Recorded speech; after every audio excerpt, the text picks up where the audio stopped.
Hey everyone, I hope you're having an amazing day today so far. On today's episode, I am talking about ADHD and women's hormones and cycles with Adele Wimsett. She is a women's health practitioner and cyclical living expert. So, following her ADHD diagnosis at the age of 41, she was keen to explore how her hormones influenced her traits and went on to learn a ton about this condition and how to function better when taking her hormone fluctuations into consideration.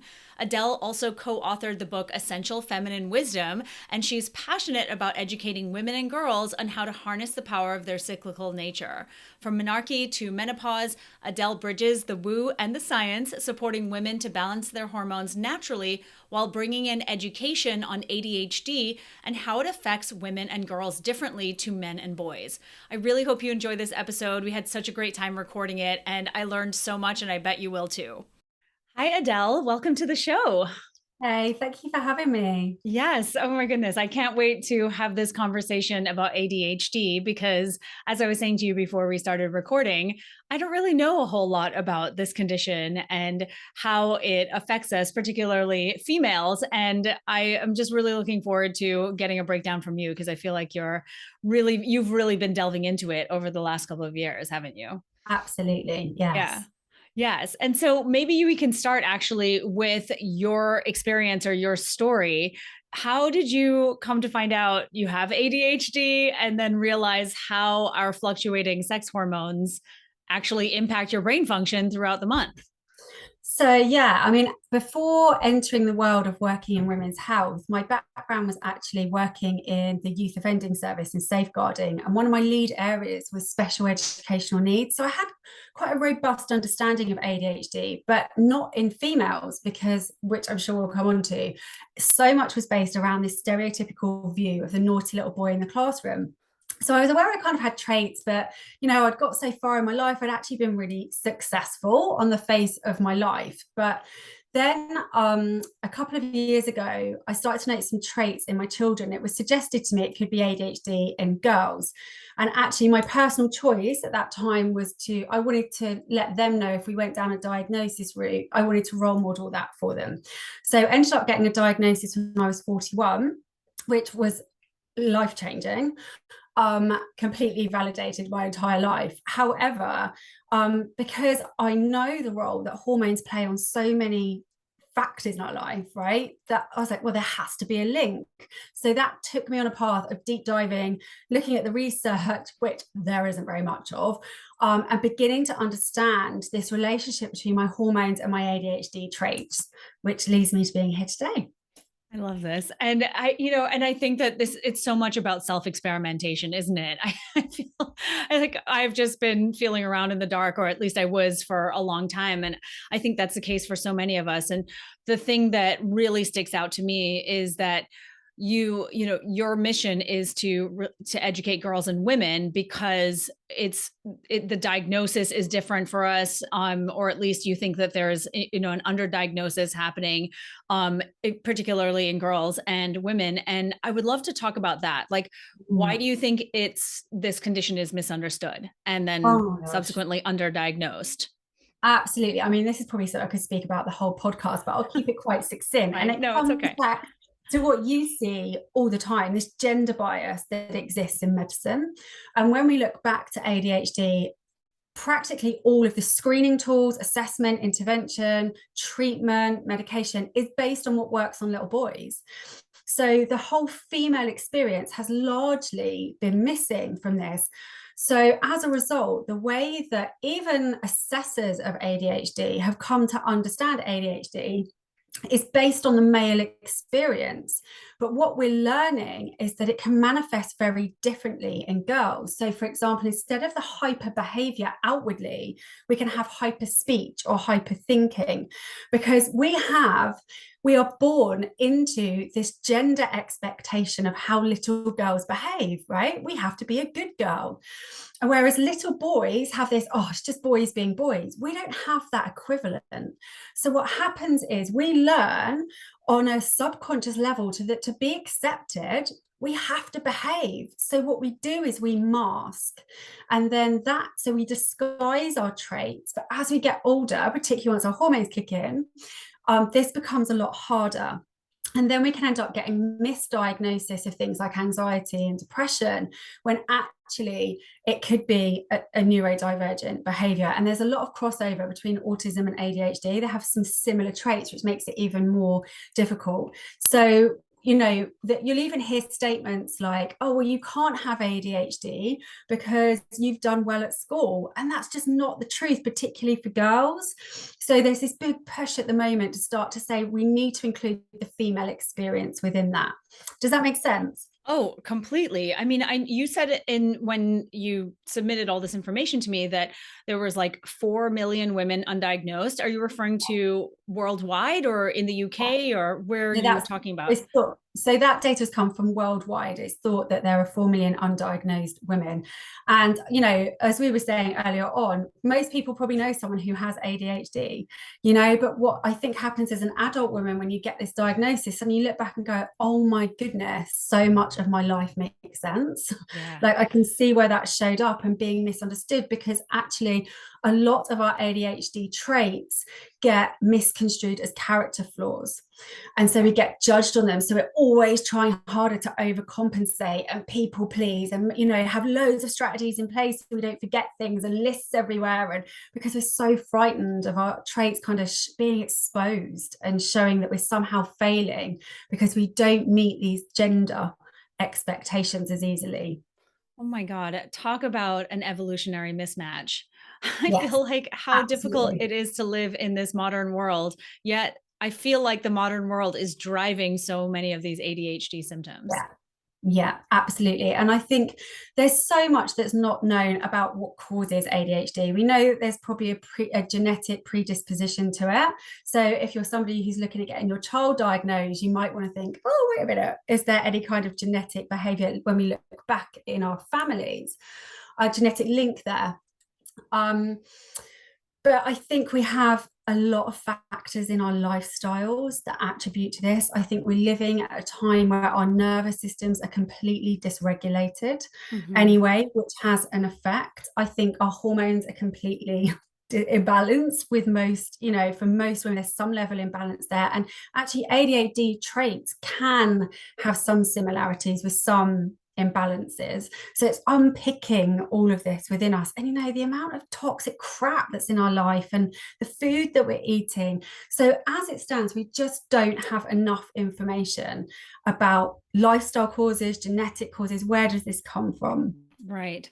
Yeah. So I know, because before we started recording, we were talking about this. Like, first of all, I believe, like I said earlier, that the US, it leads the way in ADHD diagnosis. And as I was saying to you, unlike in the UK and in a number of other industrialized countries, we still allow things like certain food dyes into pretty much all of our processed foods, and lots of children are eating those. And so our diagnosis of children is significantly higher than in other countries that don't allow these kinds of things. So I feel like, I mean, if we're linking certain food dyes to hyperactivity in children, to me that is a really big driver potentially of these behavioral traits, right? Like we could all have these genetic underpinnings or these underlying genes that are turned on or off, and it just sounds like what's happening in our world right now is really turning this on and causing these problems at younger and younger ages, not to mention the electronics and the screen time that is, has jumped astronomically since computers and smartphones and tablets came into our world. Absolutely. And I think just something to pick on there, there are 3 types of ADHD. The term ADD doesn't exist anymore, which is a term that was Oh, used. I didn't know Um, that.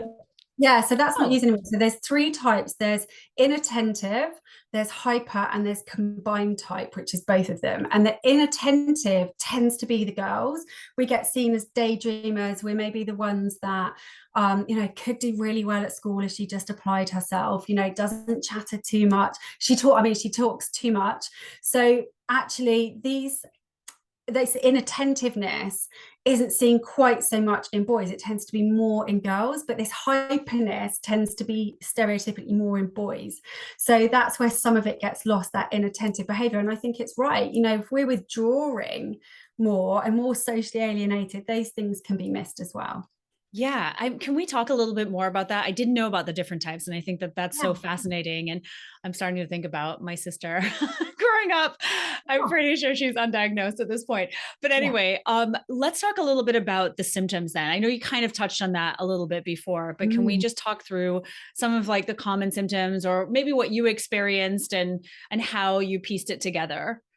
Yeah, so interestingly, ADHD comes down to this thing called executive dysfunction. And when I first had this, I was like, sorry, what is this? And this is basically where your brain is dependent on the neurotransmitters like dopamine and serotonin to fire us up and get things done. For whatever reason, that doesn't happen in the brain. So there's one theory that thinks we produce a dopamine, but we have a very rapid process of moving the dopamine along, so we can't sustain our attention on things that we're not necessarily interested in.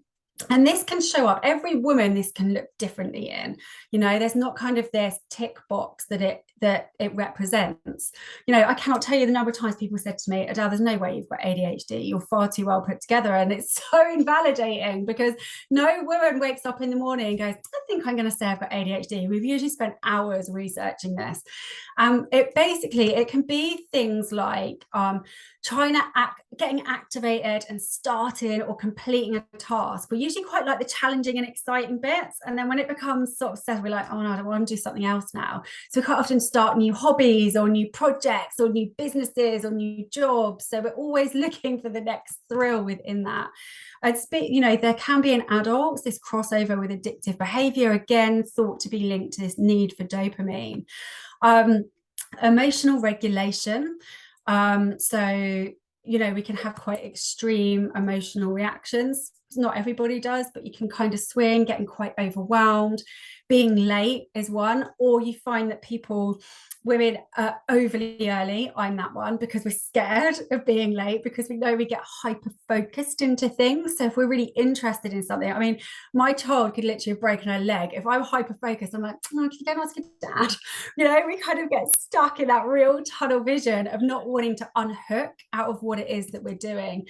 We quite often suffer with our sleep and remembering to eat and drink, because a link with one of the neurotransmitters, we don't tend to get body signals until they're extreme. So we might not feel hungry until you're like ready to eat your own arm off, which is really important when we start to look at the hormone balances, particularly around insulin and our circadian rhythms. So they're just some of the ways that it can show up in the real world, but it comes down to executive dysfunction. Oh my goodness. Okay. I had no idea that any of this, how it all came together. And I feel like you painted a really clear picture for everyone who might be wondering if this is something that they have, or, something that they've been struggling with. So I would love for us to come back to the female girls piece, because girls and women piece, because like you said, this is a problem, right? With diagnosis or just it being misunderstood. And so what I was reading about prior to us chatting was that in puberty, which is when we have a major upheaval in terms of hormone fluctuation and change, and then in perimenopause, on the other end of the menstrual life cycle, those are the times when diagnosis increases. And so I would love for you to just elaborate on that and just talk about what happens here with boys, and then what happens here with girls, and what the problems are associated with this.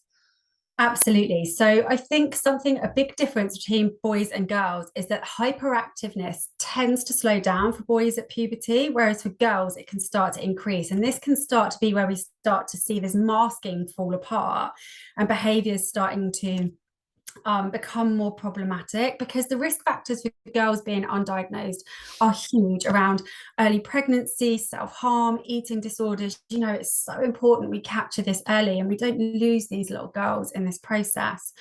And I think it's probably worthwhile just coming back a little bit, because to understand why we have these shifts is looking at the role that our hormones play on our neurotransmitters. And when we look at our yummy estrogen, we know this plays a role in cognitive function. It modulates our neurotransmitters.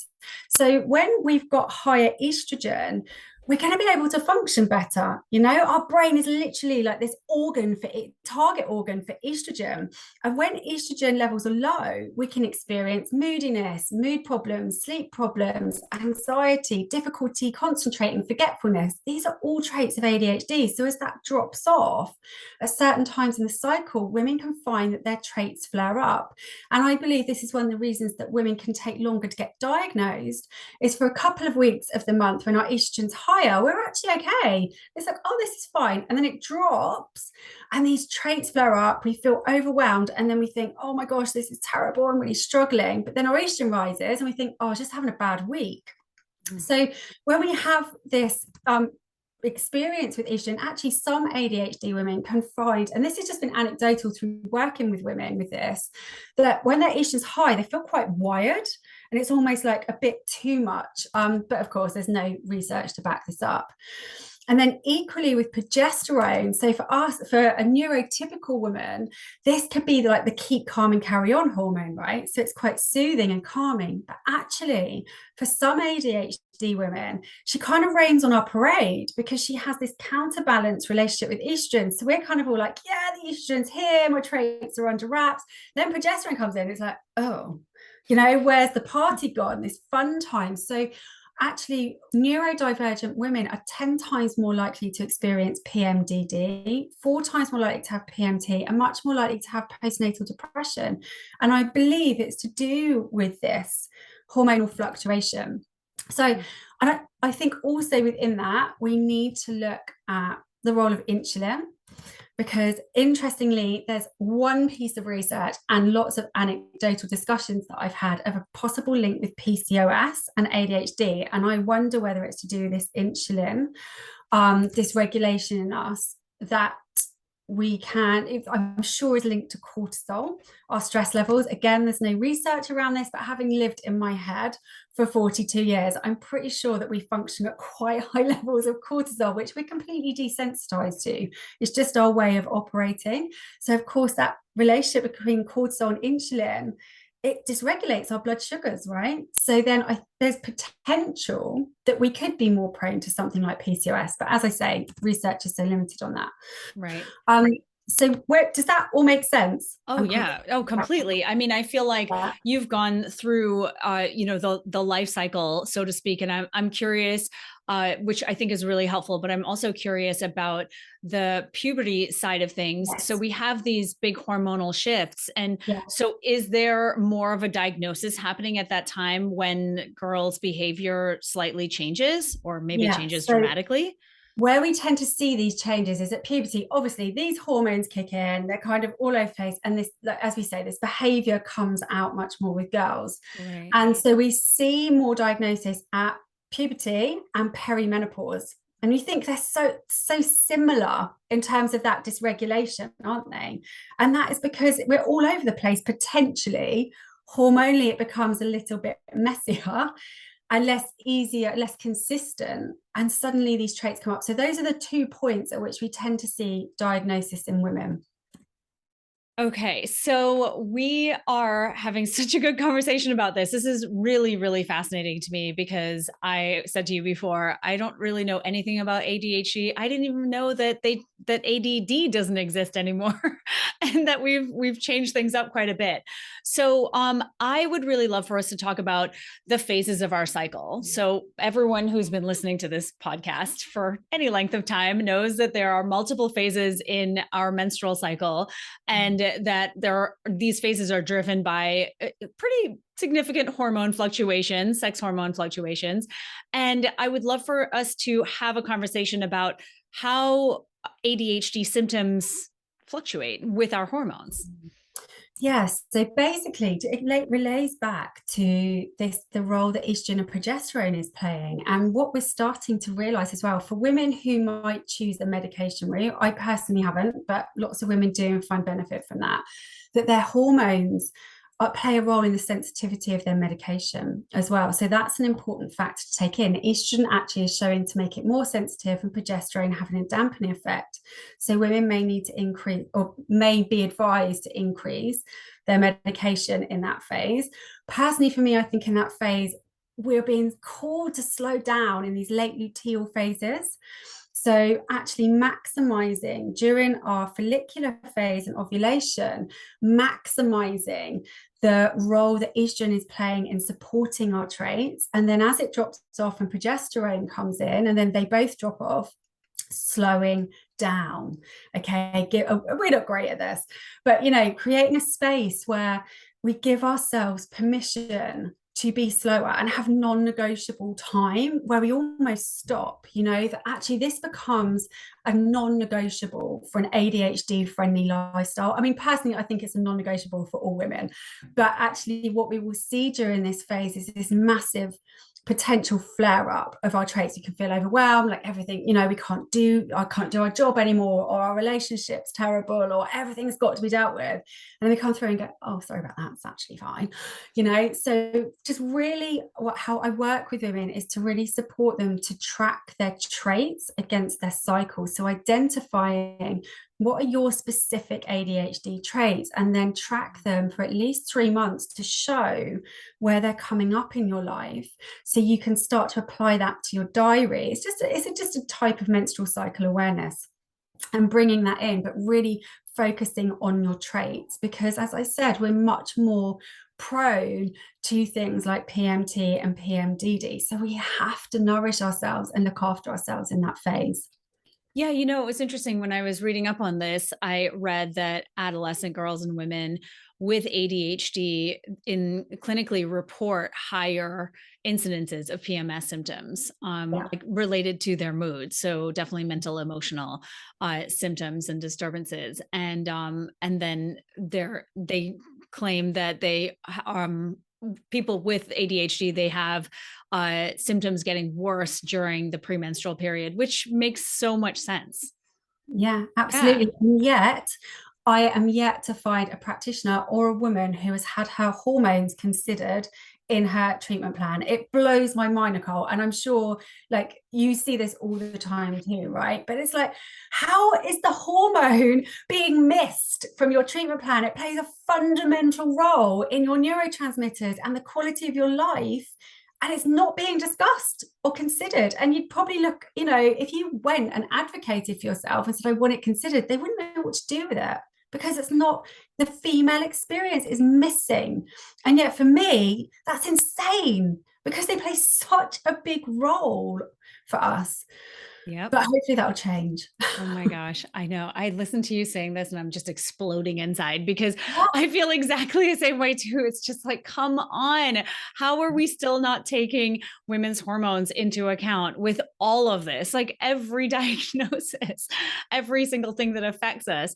And, and when you think about the fact that women weren't included in research studies for up until quite recently, unfortunately, in modern history.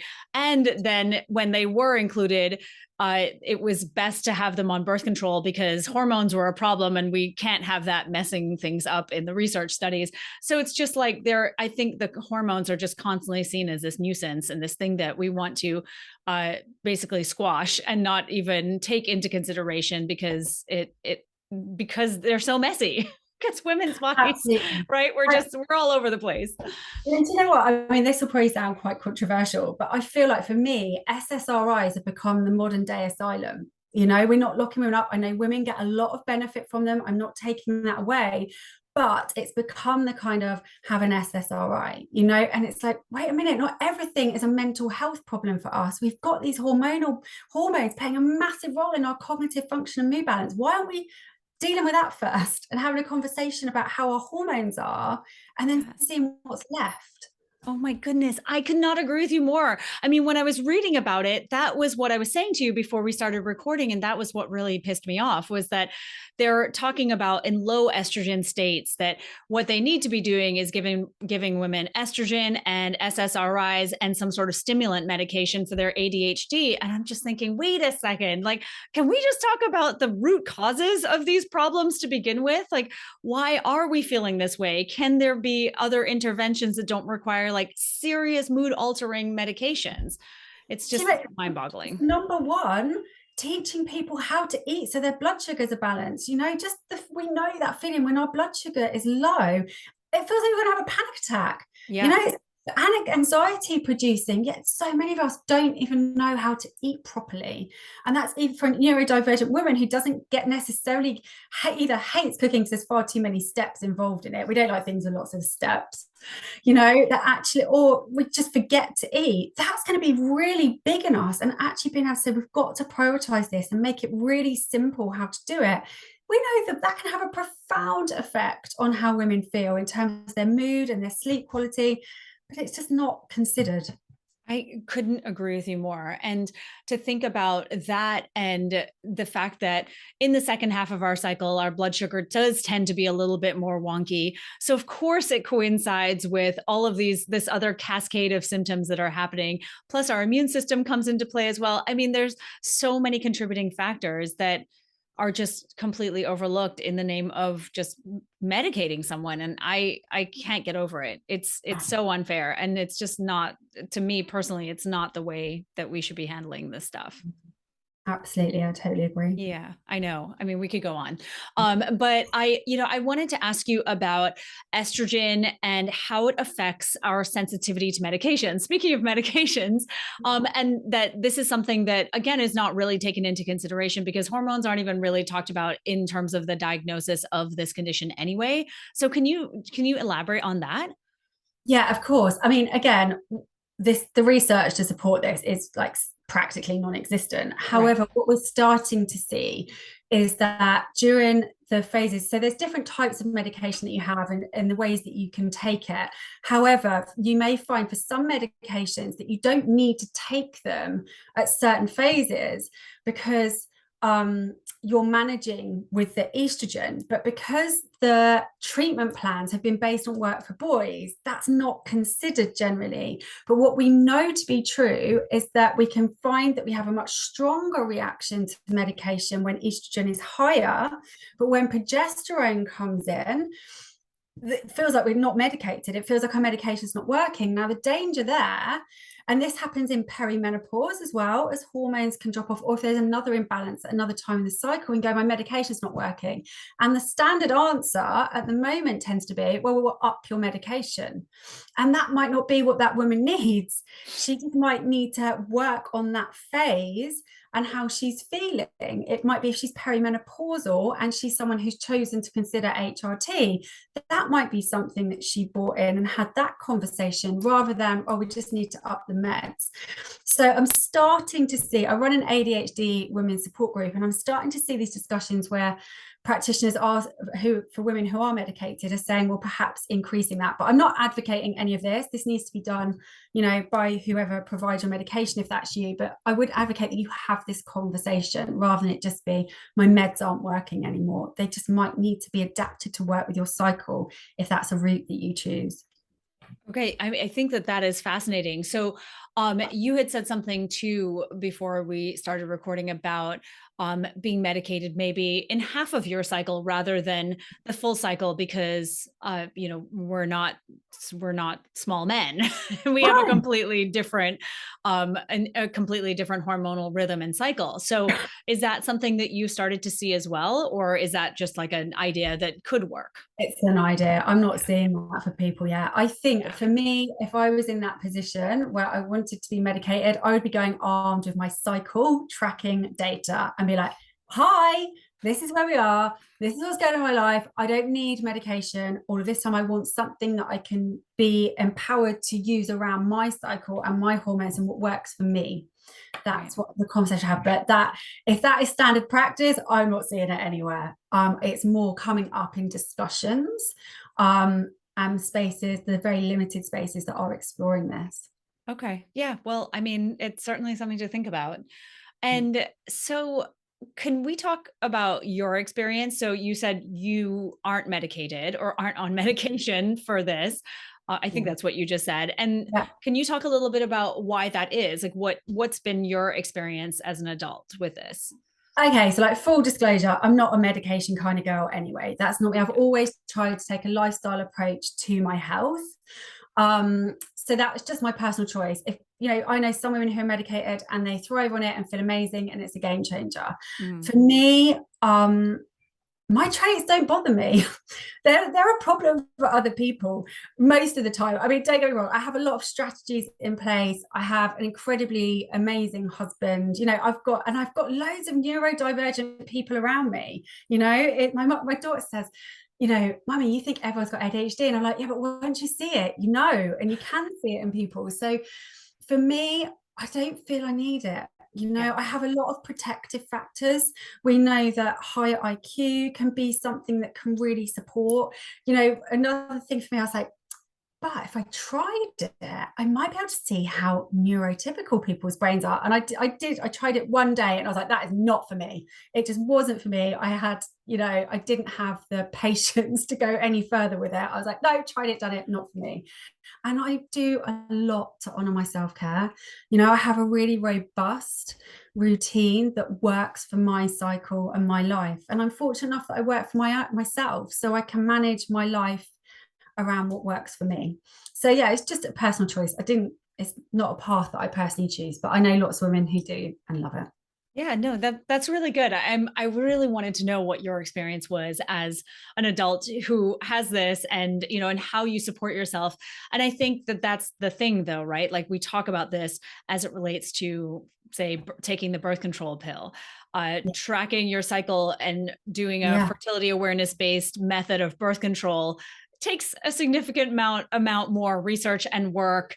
Not so much once you get into it, but initially it really does. And I think that we live in a world where, popping a pill, or, whether it's the birth control pill or medication for ADHD or really anything, feels like a lot less work for many of us who are already so overburdened. So, like I was saying, right, it's like this modern world has created these problems, and it's the continuing to prevent us from solving them in a more sustainable way. And this isn't to bash anyone who takes any medications, just so everybody knows. But it is a fact, right, that like that is definitely an easier route than going down the route of like really digging in and figuring this out. Do you feel that way? Yeah, and for me, I mean, just something useful to say here is that exercise has been shown to be as useful as medication for many times. And I know when I'm not moving my body, I can feel the difference. There's a big shift Wow. there for me.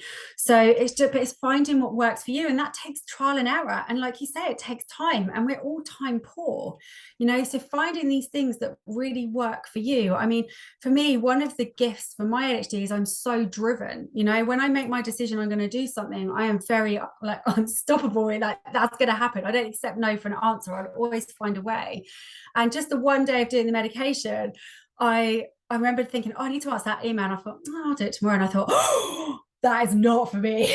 It kind of felt like it took one of my gifts away, one of the things that I love. And that can be people's experiences. But for others, it gives them the ability to be able to do things they maybe have been struggling and not been able to. So it's just so individual. There's no blanket answer or protocol, but just look after yourself. I can't stress that enough. For every woman, we come at the bottom of the pecking order, right?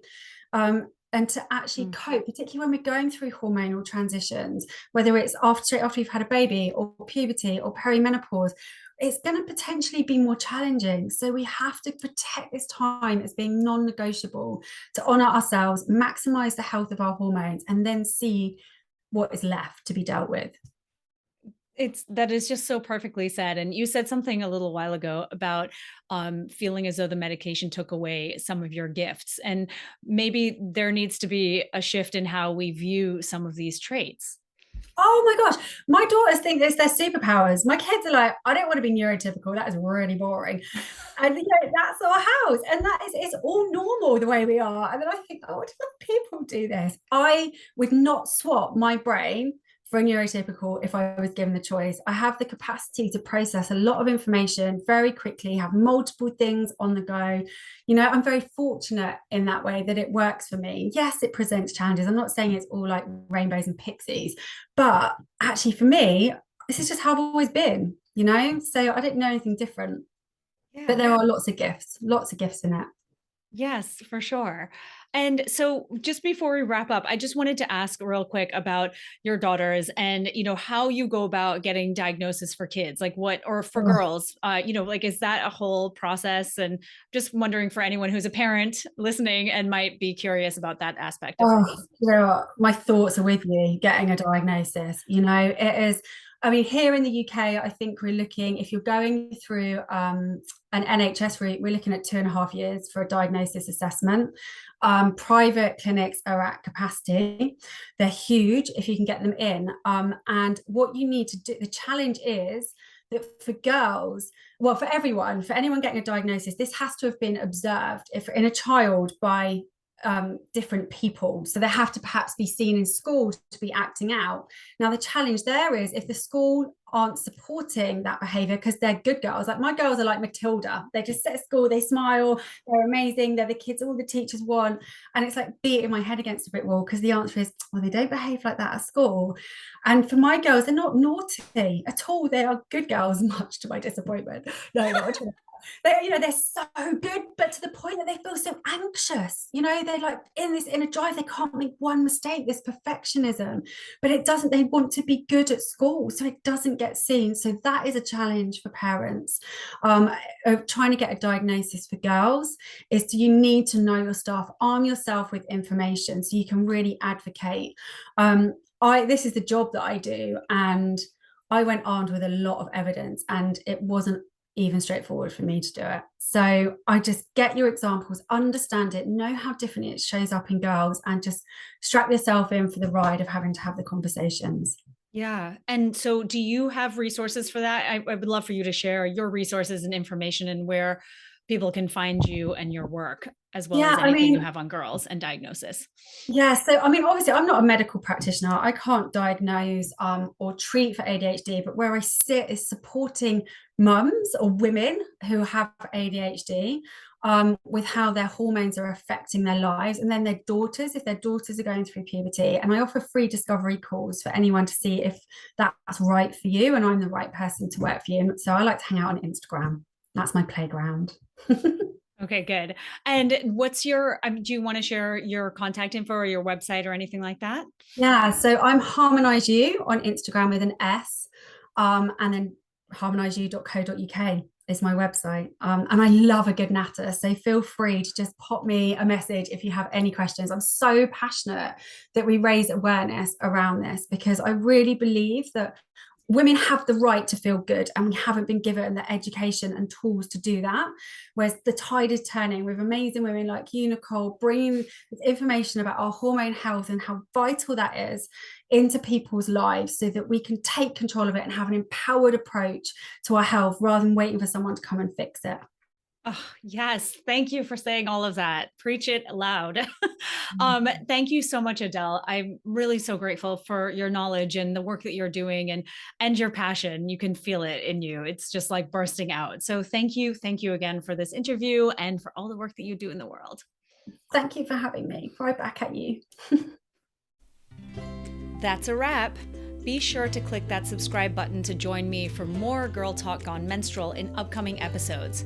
But in the meantime, check out my latest Period Party episode. And if you're looking for a deeper dive into your hormones, go ahead and take my period quiz at nicolejardim.com/quiz.